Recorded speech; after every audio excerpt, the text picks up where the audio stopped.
Hey, this is Nathan with another episode of Levy's Customs. Today we're going to be taking a look at a custom computer I built back in 2015 for my younger brother.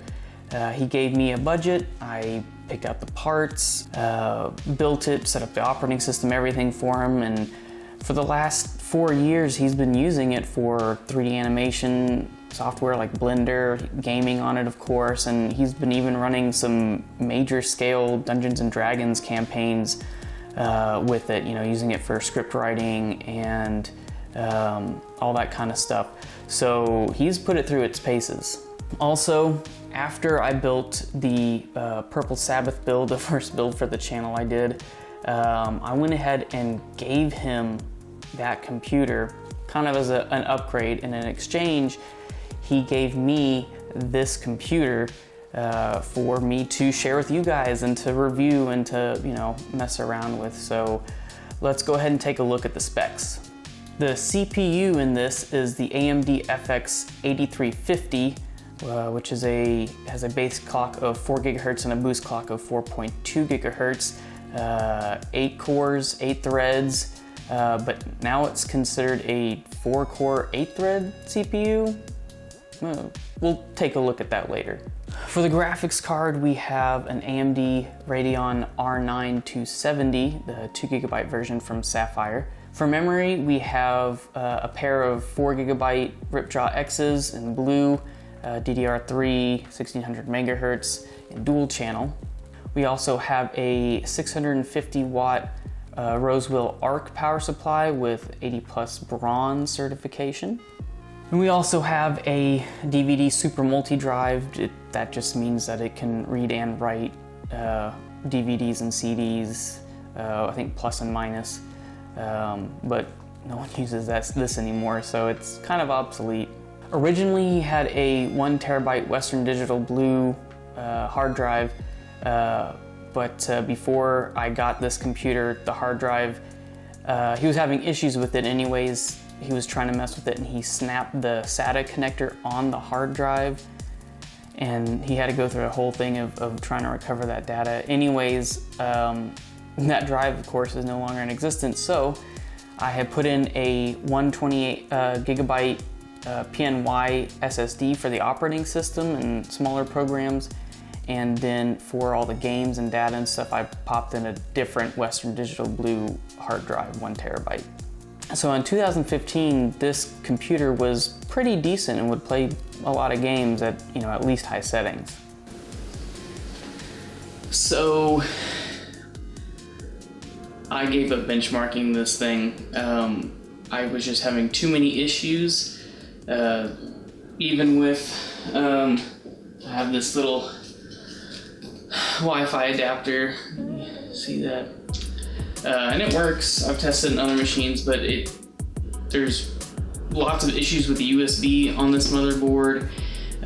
It just, too many errors, too many issues, and then after a while of benchmarking, I started having issues with Afterburner, not only doing the frames per second, like showing it, and it wasn't recording any of the statistics.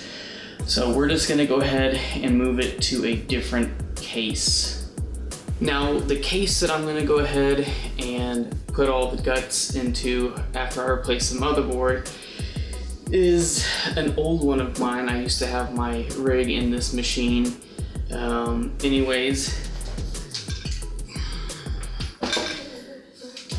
it's the Antec Landboy case.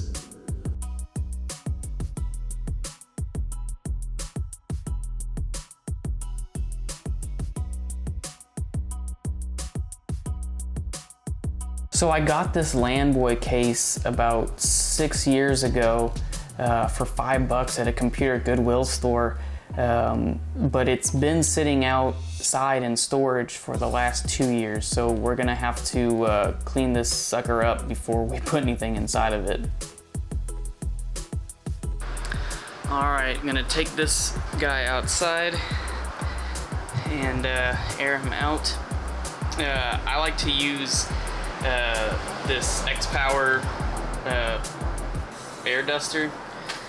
It's probably gonna be backwards on the camera, but it saves a lot on cans of compressed air, you know, for like, I don't know, this was like 25 bucks on Amazon. I might go ahead and put a link in the description.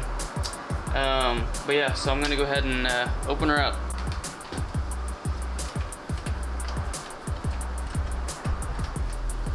I'm actually missing some of the screws to this case, unfortunately. Ooh, dusty in there. One thing you might notice is that this case is very porous. It has a lot of ventilation, and that's because this case is supposed to be for full positive, 100% positive airflow, so all fans point inwards to build up pressure inside the case, and then it blows it out all the holes and stuff, which is pretty interesting. I've never seen a case like this, as well as it has these holding, you know, carrying grips. So it's named Landboy specifically because this is meant to be, I don't know, it's definitely not lightweight. There's a lot of metal in this case, but yeah. Gonna go ahead and dust it out, so cover your ears.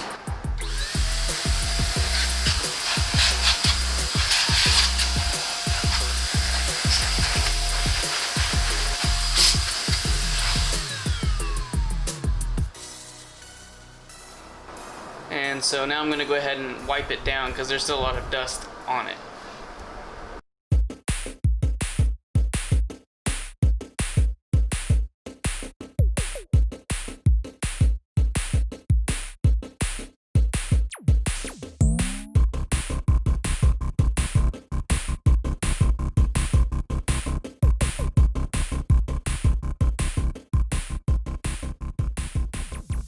So because the current motherboard is unusable and causes a lot of issues, I'm gonna have to find another motherboard for this computer. Thankfully, I have two already from the past.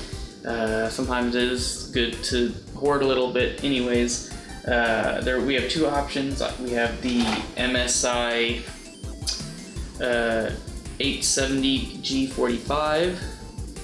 That also has, you know, some blue elements to it that might fit the rest of the, you know, the case and everything like that. And then we have the MSI 990XA GD55 version 4. This one is the one we're going to be using. It's the highest chipset that AMD had for the AM3 Plus socket. So yeah, we'll be using this one. Now that we have a different case and a working motherboard, let's go ahead and take a look at those benchmarks.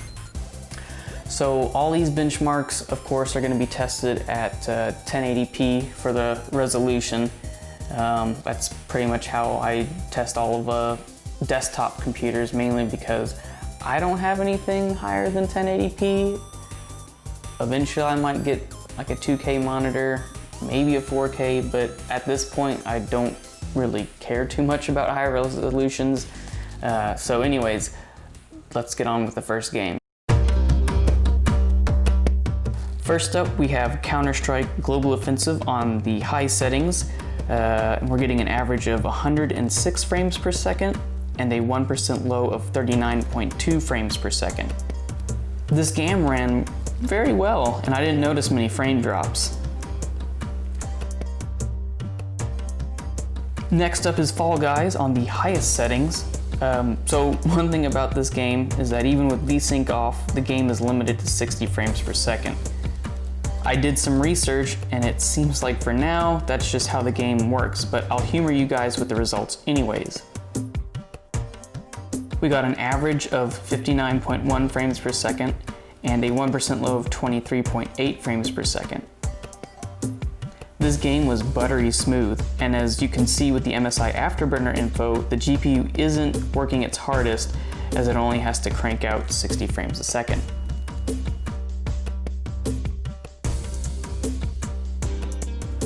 Far Cry 5 on the lowest settings netted an average of 56.1 frames per second and a 1% low of 35.1 frames per second. Overall, the game ran well, but I had occasional stutters and frame drops. I felt comfortable playing this game with these frame rates though.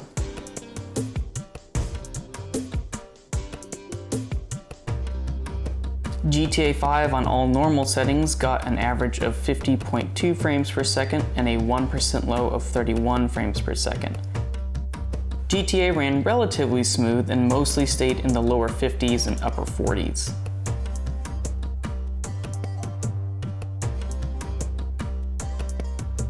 Killing Floor 2 on the high preset got us an average of 113.1 frames per second and a 1% low of 47.6 frames per second. I was a bit surprised about the performance, but this is an older game.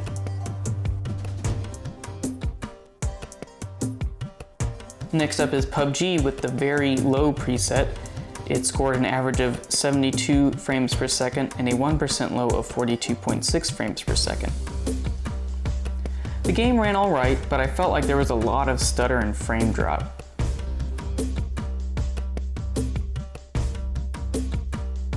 Resident Evil 3, with a mixture of low and medium settings, got an average of 52.4 frames per second and a 1% low of 37.9 frames per second. I felt like the frame rates were acceptable for a single player game like this.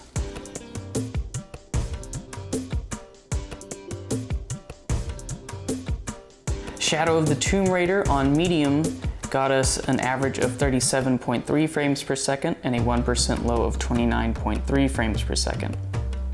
Again, the performance was acceptable to me, but if you want more frames, you can always drop the preset to low.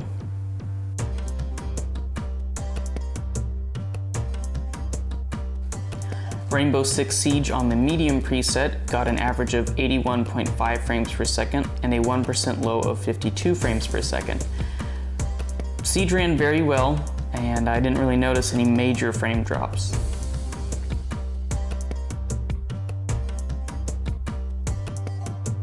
Overwatch on the medium preset got an average of 118.7 frames per second and a 1% low of 47 frames per second.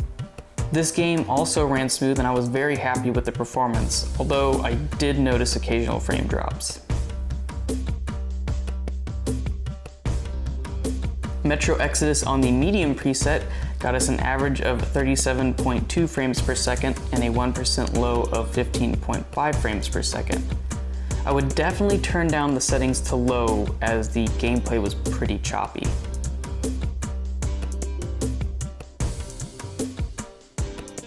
Warzone on the lowest settings got an average of 49.3 frames per second and a 1% low of 33 frames per second.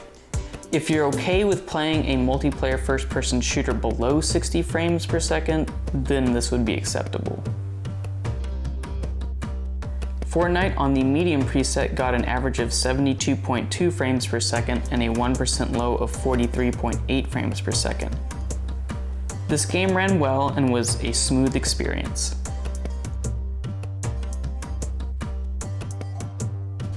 Cinebench R20 got an average score of 1295, which is only about 15% more than the Intel 3610MQ, a 4-core, 8-thread, 45-watt CPU for laptops released the same year as this processor, which runs at 125 watts.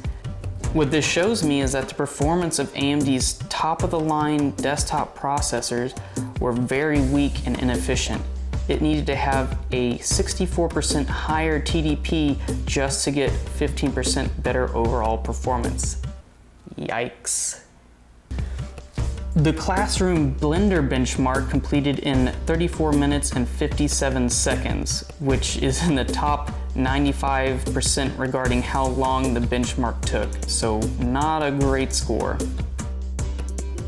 The Puget Bench extension for Adobe Premiere Pro got an overall score of 117, an export score of 13.2, a live playback score of 10.2, and a GPU score of 5.7. So again, not great.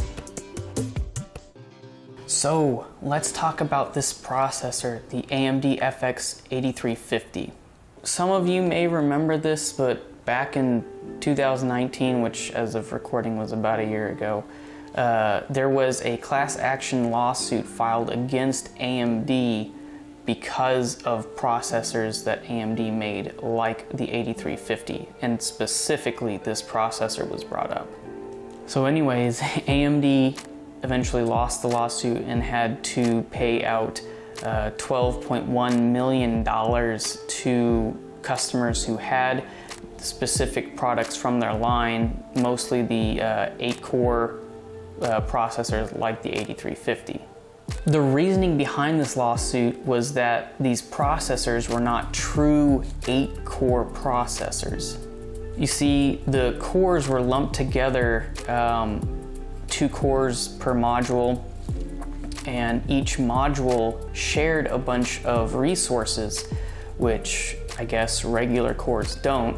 I'm not an expert on this, but because of this, they ruled that this was not a true 8-core processor because of the resource sharing between the modules.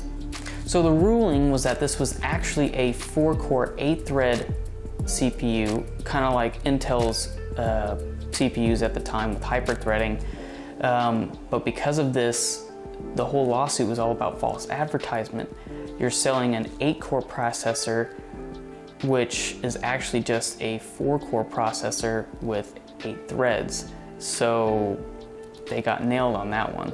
In fact, Windows now sees this processor as a 4-core 8-thread CPU, but the name that the computer gets from the CPU is still says it's an 8-core processor.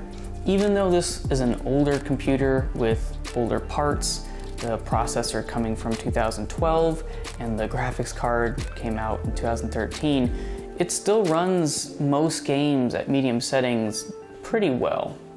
Just keep in mind that the measly 2 gigabytes of video memory is going to hinder you in a lot of games, especially newer ones like Red Dead Redemption 2, which in previous videos I've excluded, and including this one, because you would have to lower the resolution even at the lowest settings just for it to run.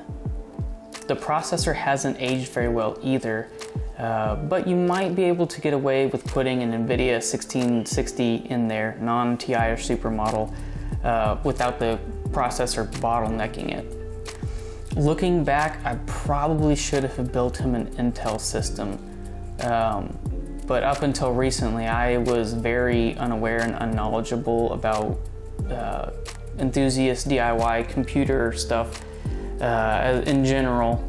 I was very AMD fanboyish because I had been building with them since back in the 2000s when I was a teenager.